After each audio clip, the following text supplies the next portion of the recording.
और चलिए अब आगे बढ़ेंगे, बात अब करेंगे देश की राजधानी दिल्ली की। राजधानी दिल्ली में अपराधी बेखौफ घूम रहे हैं, मानो अपराधियों में पुलिस और कानून का कोई भी खौफ नहीं दिख रहा है। दिल्ली में 3 जगहों पर 5 मर्डर इस बात की तस्दीक कर रही है।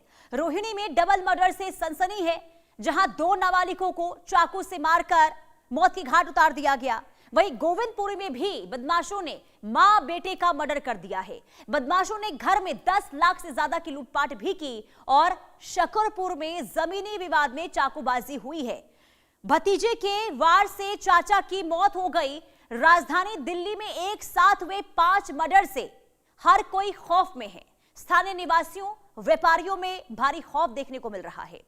दरअसल आपको बता दें कि अपराधियों के हौसले इतने बुलंद हैं कि मामूली कहासुनी, पैसों के विवाद और रंजिश में सरेआम गोलीबारी और चाकूबाजी की घटनाएं लगातार बढ़ रही हैं। एक बार फिर से देश की राजधानी दिल्ली से ये खबर, जो आप 3 तस्वीरें देख रहे हैं, ये तीनों ही घटनाएं दिल्ली की हैं। एक रोहिणी में, जहां पर 2 नाबालिगों को चाकू गोद कर मौत के घाट उतार दिया गया। मामला बताया जा रहा है पुरानी रंजिश का हो सकता है।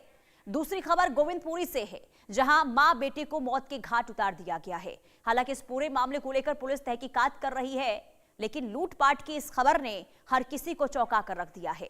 और तीसरी तस्वीर जो आप देख रहे हैं, ये शकरपुर की है, जहां पर चाकूबाजी हुई, जिसमें एक की मौत हो गई है और अब पुलिस लगातार आरोपियों की तलाश कर रही है।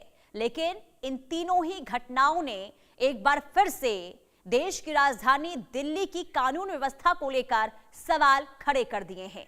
बदमाश बेखौफ हो गए हैं, उनके अंदर किसी भी तरीके से ना कोई डर, ना कोई भय नजर आता है। और यही वजह है कि लगातार दिल्ली में वारदातें बढ़ती हुई नजर आ रही हैं और लोग परेशान हैं, स्थानीय लोग डरे हुए हैं और उनको इस बात का डर है, खौफ है कि ना जाने कब क्या हो जाए। और इसी बीच आपको बता दें, बड़ी खबर देखिए, सबसे पहले शुरुआत दिल्ली की रोहिणी की कर लेते हैं। दिल्ली के रोहिणी में डबल मर्डर से सनसनी देखने को मिल रही है।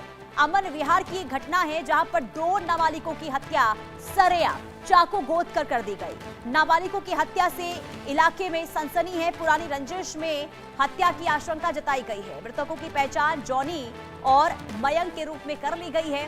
वहीं दिल्ली पुलिस इस पूरी घटना की जांच इस वक्त कर रही है। लेकिन रोहिणी में डबल मर्डर की वारदात को लेकर शुरुआती जांच में यह सामने आया है कि जॉनी और मयंक अपने साथी दिनेश के साथ अमन विहार इलाके में पहुंचे थे और तीनों के बीच में कहा जा रहा है कि किसी बात को लेकर कहासुनी हुई है, जिसके बाद ये पूरा विवाद हुआ और इसके बाद वारदात को अंजाम दिया गया है। जावेद हुसैन संवाददाता तमाम जानकारी के साथ जुड़ चुके हैं। जावेद, ये जो खबर रोहिणी से सामने आई है वाकई में हैरान कर देने वाली है, डरा देने वाली है। लेकिन अब तक जो जांच हुई है उसमें क्या पता चल रहा है, आखिर क्यों वारदात को अंजाम दिया गया? और देखिए पुनीता, ये दिल्ली के रोहिणी डिस्ट्रिक्ट के अमन विहार थाने इलाके की घटना है कि सुल्तानपुरी से कुछ लड़के जो हैं वो गए थे किसी अपने एक साथी के मामले को लेकर किसी एक लड़के की तलाश में। जिसके बाद जब वो अमन विहार पहुंचते हैं तो इन दोनों का जो है वो वहां पर जो है दूसरे पक्ष से जो है झगड़ा हो जाता है। इसी बीच वो जो ग्रुप है वो इनके पीछे भागता है, इसमें एक महिला और उसका बेटा भी इसमें शामिल होता है। उसके बाद ये इसी बीच चाकू गिर जाता है और जो दूसरे पक्ष है, जो नाबालिग बताए गए जिनकी हत्या हुई है, ये लोग किसी को तलाश करने गए थे, रितेश नाम के एक शख्स को। और उसके बाद दूसरे पक्ष ने इन पर चाकू से हमला कर देता है और एक के गले में और एक के पेट में लगता है, जिसके बाद से जो है उनकी अस्पताल ले जाते वक्त जो बताया गया कि मौत हो गई।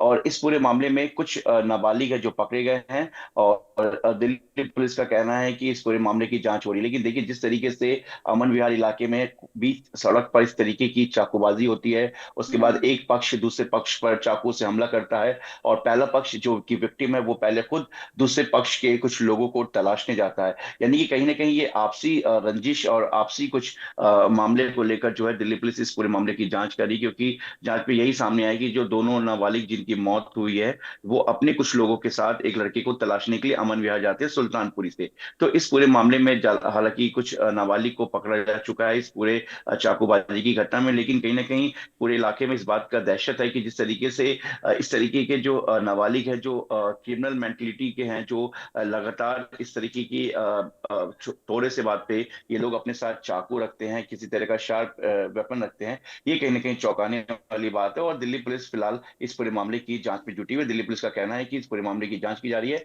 और इसमें अगर कुछ और लेकिन भी आरोपी लोग शामिल आरोपी होंगे कहां फरार तो है? उनके क्या खिलाफ कार्रवाई। गिरफ्तारी को लेकर कोई जानकारी? कब तक उन आरोपियों को दबोचा जाएगा? क्या जानकारी मिल रही है इसे लेकर? कार्रवाई और एक्शन आरोपियों के खिलाफ किस कदर लिया जा रहा है?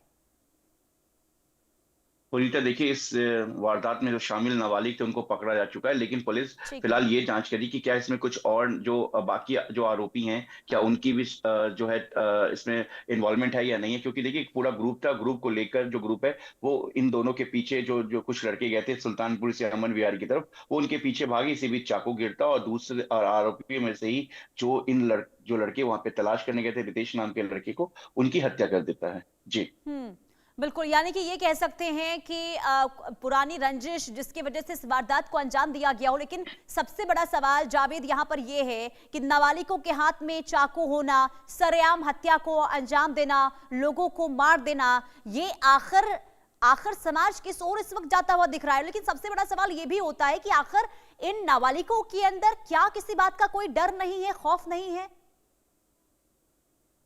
पुनीता देखिए, अभी हाल के दिनों में अगर आप दिल्ली के क्राइम का अगर ग्राफ उठाएंगे, अगर हम सुल्तानपुरी की बात करें, मंगोलपुरी की बात करें, या फिर हम दिल्ली के दूसरे इलाकों की बात करें, अगर हम सेलमपुर, जाफराबाद, वेलकम इलाके की बात करें, तो हाल के दिनों में आपने देखा होगा कि नाबालिग जो क्रिमिनल मेंटलिटी के जो लड़के हैं उनका जो ग्राफ है लगातार बढ़ता जा रहा है। कहीं पे चाकूबाजी से अभी हाल में ही हम आपको बता दें, वेलकम इलाके में जो है हाल ही के दिनों में कुछ नाबालिग लड़कों का आपसी रंजिश की वजह से झगड़ा हुआ था, जिसके बाद एक नाबालिग की हत्या कर दी गई और इसमें भी नाबालिग जो हमलावर थे वो नाबालिग थे। फिलहाल पुलिस जो है इस पूरे मामले की जांच में जुटी हुई थी और उसमें भी नाबालिगों को ही पकड़ा गया है। तो देखिए, लगातार दिल्ली में जो नाबालिग लोग जो इस तरह के बच्चे हैं उनकी मेंटलिटी बढ़ती जा रही है। इसके पीछे कहीं ना कहीं एक सोसाइटी का भी रोल है और खास तौर से उन पेरेंट्स का भी जो अपने बच्चों पे पूरी तरीके से ये ध्यान नहीं रखते कि उनके उनके बच्चे कहाँ जा रहे हैं, किससे मिल रहे, क्या कर रहे हैं। क्योंकि हाल में ही जो एक अगर हम ग्राफ की बात करें तो लगातार नाबालिगों के खिलाफ और नाबालिगों को लेकर जो क्राइम का ग्राफ है वो लगातार बढ़ता जा रहा है और ऐसे में ज्यादातर नाबालिग जो हैं वो छोटे छोटे क्राइम और इस तरीके की हीनियस क्राइम की तरफ उनके जो कदम है वो बढ़ते जा रहे हैं। जी पुनीता। और सबसे बड़ी बात ये शाहिद की धैर्य, माफी चाहूंगी जावेद, सबसे बड़ी बात ये है कि धैर्य जो है नाबालिगों में वो खत्म होता हुआ नजर आ रहा है। और यही वजह है कि अगर छोटी भी बात होती है तो इस तरीके से आक्रामक वो हो जाते हैं और वारदातों को अंजाम दे देते हैं। आप बने रहिए, आपके पास वापस लौटेंगे। एक और बड़ी खबर का रुख कर लेते हैं और बड़ी खबर दिल्ली से ही है। देखिए, दक्षिणी दिल्ली में भी